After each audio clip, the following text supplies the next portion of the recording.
So let's bring in the former Secretary of State and Fox News contributor, Mike Pompeo. Secretary Pompeo, always good to see you. Thank you for being here today.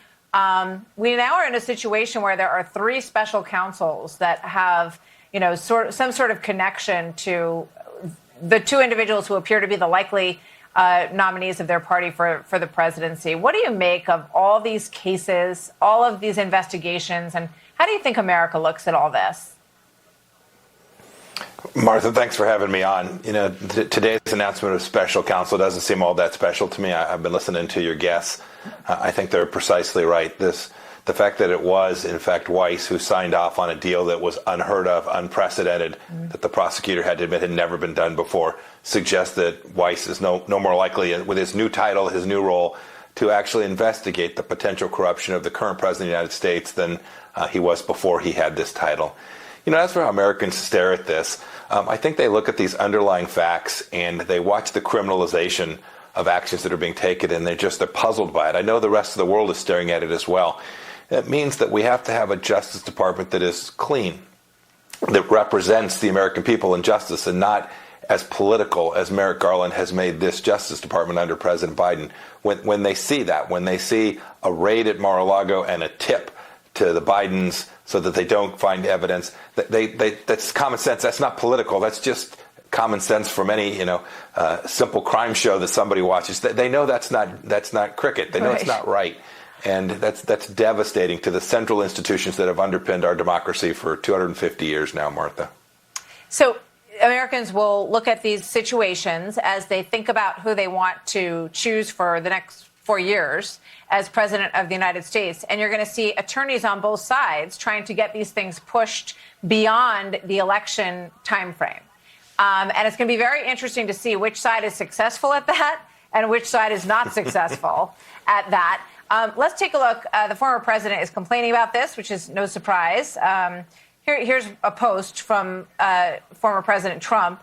He says, deranged Jack Smith has just asked for a trial on the Biden indictment. He means the January 6th case, because there's a few of them, to take place on January 2nd, just ahead of the important Iowa caucuses. He says only an out-of-touch lunatic would ask for such a date one day into the new year, and maximum election interference with Iowa. And he goes on after that to talk about his First Amendment rights. But let's also put up, guys, the calendar, which shows all of the Trump legal dates overlapping with all of the process for the primaries that stretch from, the beginning of the debate in a couple of weeks all the way through Election Day in November. Do you agree with him on that, Secretary? Oh, goodness, it's a mess, Martha. There's no doubt about it. And the American people will struggle to figure out what the heck's real and what the heck's not real. I hope that we get to have a robust debate about this. The fact that the Biden administration has so callously thrown this into the first part of January, when they had an awful long time to do this. You'll remember January 6th was in 2021, so an awfully long time ago. For them to have procrastinated, sat on this, and then brought these charges when they knew this would be in the middle of a political contest is something that I don't know that there's any precedent for that. The Justice Department intentionally, during election years, is deeply aware that they try and avoid prosecutions that impact the voters' chance to actually vote for the people that they want to. The Biden administration has really mucked that up, and it is going to make a mess for us. And the whole world's watching this chaos unfold, and I hope that the American people can sort it all out. I'm confident that they will. But a prosecution that begins on January 2nd of next year is something that surely appears to be politically timed. Yeah, it's interesting. I was listening to Nikki Haley a short time ago, and she was out in Iowa, and she was saying that she doesn't get a lot of questions about the Trump case or the Biden case, but she does get a lot of questions about trust in the Justice Department, trust in the FBI, all of this, which kind of crosses over all of it in a way. I think people throw up their hands and have a lot of mistrust based on what we see in the polls.